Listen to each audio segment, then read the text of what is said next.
11મો દાખલો. એક સમબાજુ ચતુષ્કોણની પરિમિતિ 68 સેમી છે. જો તેના એક વિકર્ણની લંબાઈ 16 સેન્ટીમીટર તો બીજા વિકર્ણની લંબાઈ શોધો. આપણે સમબાજુ ચતુષ્કોણ દોરીએ. એમાં પરિમિતિ 68 સેન્ટીમીટર છે, તો પરિમિતિ બરાબર 68 સેમી છે. એક વિકર્ણની લંબાઈ એટલે આ એક વિકર્ણ છે એટલે કેટલી છે? 16 સેમી છે. તો બીજા વિકર્ણ એટલે આ વિકર્ણની લંબાઈ શોધવાની છે. આપણે નામ આપી દઈએ એ, બી, સી, ડી અને એટલે ઓ આપીએ. ઓકે.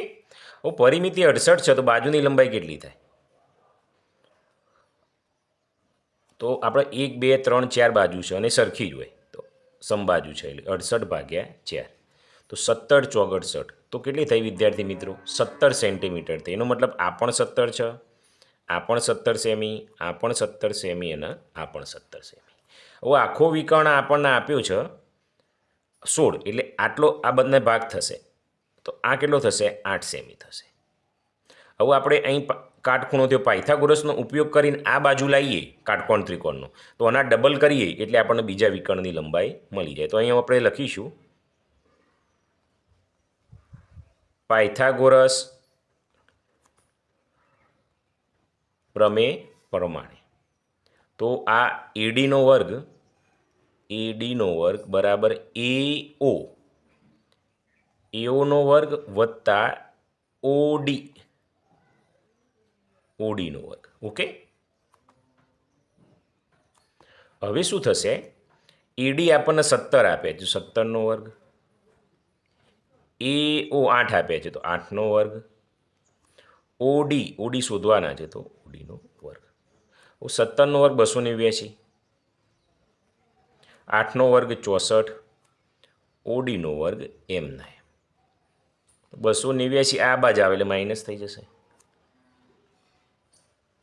9માંથી 4 જાય તો 5, 8માંથી 6 જાય તો 2 ના બગડો એમના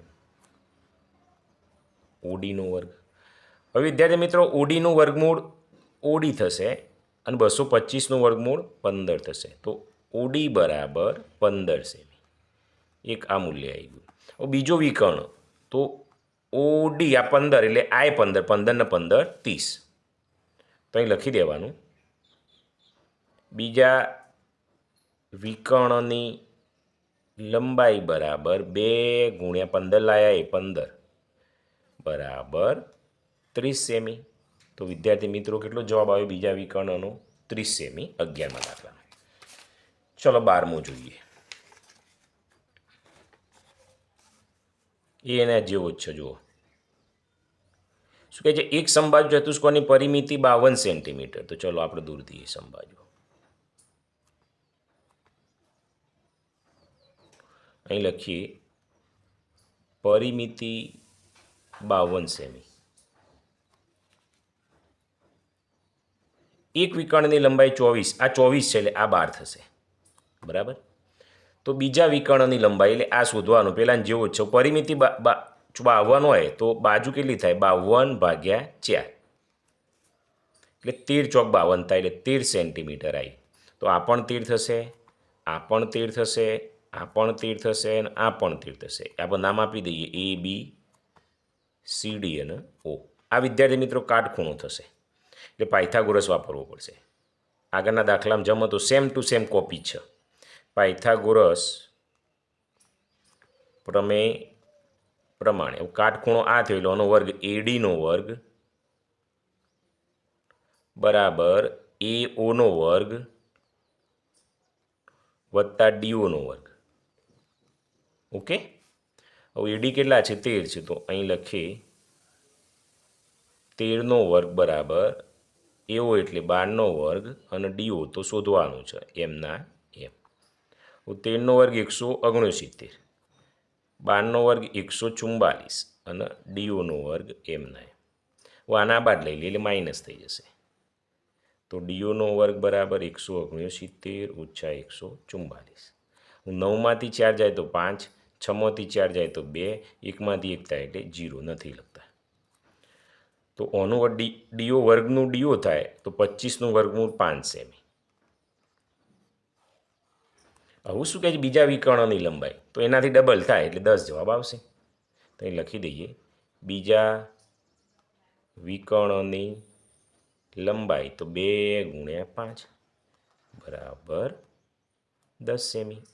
આ રીતે વિદ્યાર્થી મિત્રો જવાબ આપણો આવી ગયો છે. ઓકે, આમ તો વિદ્યાર્થી મિત્રો ઇઝી જ હોય છે. 12. ચલો 13મો લઈ લઈએ. શું કહે છે એક લંબચોરસની પરિમિતિ 28 સેન્ટીમીટર છે, તેની પહોળાઈ 6 સેન્ટીમીટર છે. આ લંબચોરસ છે. હવે આ પહોળાઈ 6 સેમી છે. આ 6 છે તો આ 6 થવાનું, સામસામેની બાજુ લંબચોરસમાં સરખી હોય. હવે પરિમિતિ 28 સેમી છે, અહીં લખું પરિમિતિ બરાબર 28 સેમી. હવે પરિમિતિ એટલે શું? તો લંબાઈ વત્તા પહોળાઈ વત્તા લંબાઈ વત્તા પહોળાઈ બરાબર 28 સેમી.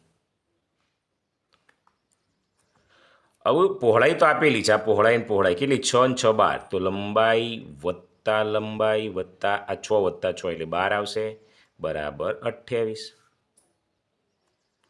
તો 2 લંબાઈ થશે અને આરે બાદ થશે 28 - 12 કેટલા આવું 8માંથી 2 જોઈએ એટલે 6, 2માંથી 1 જાય તો 1 અને આ લંબાઈ ભાગ્યા આ 2 નીચે આવી જશે. તો લંબાઈ કેટલી આવી 2 × 8 = 16, લંબાઈ 8 સેન્ટીમીટર આવી. આવું જો આપણે લંબાઈ 8 આવી, એવું સાચું ખોટું નક્કી કરવું હોય તો 8 આ 8 થઈ અને આ 8 સેમી લખી દઈએ. જો 8 ને 8 16, 16માં 6 ઉમેરો 22, 22માં 6 28 આવી જાય 28. હવે શું કહે છે 13મા દાખલામાં તેની પહોળાઈ 6 સેન્ટીમીટર, તેના વિકર્ણનું માપ શોધો. તો એ આ વિકર્ણનું માપ શોધવાનું છે વિદ્યાર્થી. આ વિકર્ણ થઈ ગયું. ઓકે, એને શું કહેવાય આડી લીટીને વિકર્ણ કહેવાય. તો એનું માપ આપણે શોધવાનું છે. હવે વિદ્યાર્થી મિત્રો આપણને ખબર છે આ કાટખૂણો થશે અને આ કર્ણ થશે. અહીં નામ આપી દઈએ A, B, C. તો પાયથાગોરસ વાપરવો પડશે આપણે. પાયથાગોરસ પ્રમેય પ્રમાણે. પાયથાગોરસ પ્રમેયમાં શું હોય? કાટખૂણાની સામેની બાજુ ABનો વર્ગ ACનો વર્ગ વત્તા BCનો વર્ગ. હવે ABનો વર્ગ બરાબર છે. AC કેટલા છે 8, તો 8નો વર્ગ. BC 6 છે તો 6નો વર્ગ. 8નો વર્ગ 64 અને 6નો વર્ગ 36. 6 4 10 ની 0 વધી 1 6, 7 8 9 ને 1 10. ABનો વર્ગ. તો AB બરાબર કેટલી 100નું વર્ગમૂળ 10 સેમી. અને આ શું છે વિકર્ણ છે, તો વિકર્ણ બરાબર 10 સેમી. આ વિદ્યાર્થી મિત્રો આપણો જવાબ આવી ગયો. ઓકે, ચલો છેલ્લો દાખલો આપણે લઈ લઈએ. એટલે આમ 14મો પછી સાબિત કરવાનું છે. ચલો 14મો લઈ લઈએ, પતી જાય. ઓકે, ચલો 14મો જોજો. આ બધામાં આકૃતિ ના દોરત ખબર. એક વૃક્ષ જમીન ઉપર શિરોલંબ ઊભું છે. ધારો કે આ વૃક્ષ છે અને જમીન ઉપર ઊભું છે. તે 12 મીટરની ઊંચાઈએથી તૂટી પડે છે. એટલે આટલાથી તૂટે તો આ અંતર કેટલું થયું 12 મીટર. બરાબર, આ જમીન હશે એની તૂટી પડે છે. તેની ટોચ એટલે આયરીએ થડથી, એટલે આયરીએ ટોચ હોય નેચર પડી થડથી, તેની ટોચ થડથી 9 મીટર દૂર હોય તે આટલા. તો આ તેની ટોચ અહીં પડી અને થડથી 9 મીટર એટલે આ 9 મીટર થાય. તો શું કહે છે વૃક્ષની ઊંચાઈ શોધો. તો આપણે વૃક્ષની ઊંચાઈ એટલે પહેલાં આ શોધીશું વિકર્ણ. આ શોધીશું એટલે આ બંનેનો સરવાળો કરીશું. તો આ શોધવાને એને x કહી દઈએ અને નામ આપી દઈએ A, B, C.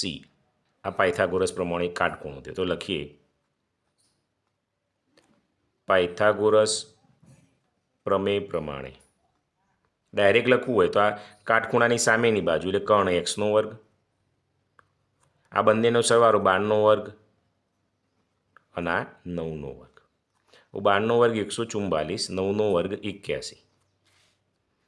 તો 4 અને 1 એટલે 5, 8 ને 4 12નો બગડો વધી 1 એટલે 2, 225 આવ્યું એક્સનો વર્ગ. તો એક્સનો વર્ગ એટલે એક્સ અને આ 15નો વર્ગ એટલે 15 સેન્ટીમીટર આવ્યું. હવે વિદ્યાર્થી મિત્રો આ 15 સેમી આવ્યું. એક્સ બરાબર કેટલું આવ્યું 15 સેમી. હવે અહીં શું કીધું છે વૃક્ષની ઊંચાઈ. વૃક્ષની ઊંચાઈ અહીંથી તૂટી પડી એટલે આ ભાગ 15નો થાય. કારણ કે આ ઊભો ભાગ જ પડ્યો હતો ને, એટલે આ 15 + 12 એટલે 27 થશે. તો અહીં લખી દઈએ વૃક્ષની ઊંચાઈ બરાબર 15 + 12, તો 27 સેમી.